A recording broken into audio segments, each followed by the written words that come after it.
Standard. இப்போ உதாரணத்துக்கு middle class, lower middle, low class, upper middle, high கிளாஸ்ன்னு இப்படி ஒரு 5 கேரக்டரால் 5 ஸ்டேட்டஸை நம்ம பிரித்து வச்சுருக்குறாங்களா இன்கம் டேக்ஸில். அந்த மாதிரி நம்ம பிரித்து வச்சுக்கிட்டு அதுக்கு ஏற்ற மாதிரி ஒவ்வொன்றுத்துக்கும் 2 கேரக்டர் வந்து கூட கூட போய்கிட்டே இருக்கணும்.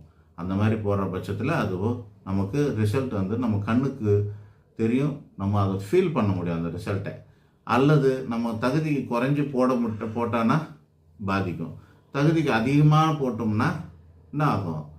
போட முடியாது. தகுதிக்கு அதிகமானது போட முடியாது. அது ஒரு ரீசனாக இருக்குது.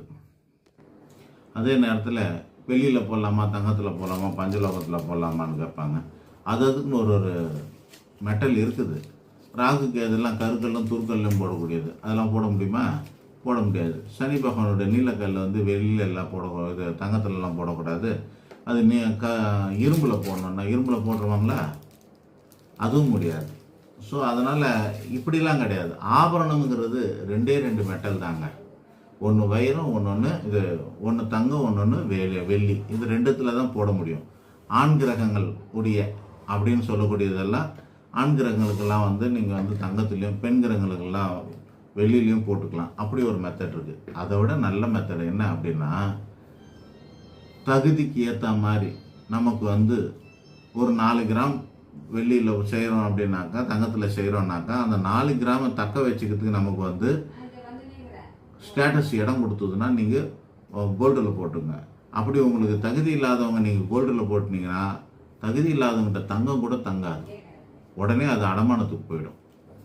அதனால் ராசிகளில் தான் முதல்ல எடுத்து போய் வைப்பாங்க. அதனால என்ன பண்ணுவாங்க, தங்கத்தில் போடுறத ரொம்ப வசதியாக இருக்கிறவங்க அந்த ஒரு 4 கிராம்லேருந்து 8 கிராம் இருக்கிறதெல்லாம் வந்து நமக்கு ஒரு பெரிய விஷயம் அப்படி இல்லை அப்படின்னா. இப்போல்லாம் 8 கிராமுங்கிறது என்ன ஆகுது? ஒரு சவரம் ₹1,00,000 ஆகுது. அப்படி ஒரு சவரம் வந்து ₹1,00,000 நமக்கு விரலில் போடுறதுக்கு நமக்கு தகுதி இருக்குதுன்னாக்க போட்டுக்கலாம்.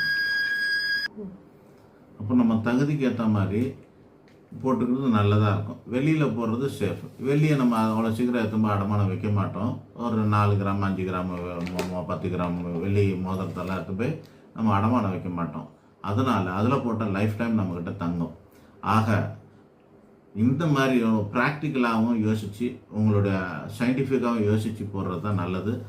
எப்பொருள் யாரார்வாய் கேட்கணும் அப்பொருள் மெய்ப்பொருள் காண்பது அறிவு. நம்ம பகுத்தறிவு இல்லாமல் எவன் என்ன சொன்னாலும் கேட்டு போட்டிங்கனாக்கா அது நிற்காது, நிலைக்காது. அதால் ஆபத்து கூட வரலாம். வரும்னு சொல்ல வரலாம். அதனால் சேஃப் ஜோனில் நீங்கள் ராசிக்கல் போடணுன்னா நமக்கு தொடர்பு கொள்ளுங்கள். நன்றி, வணக்கம்.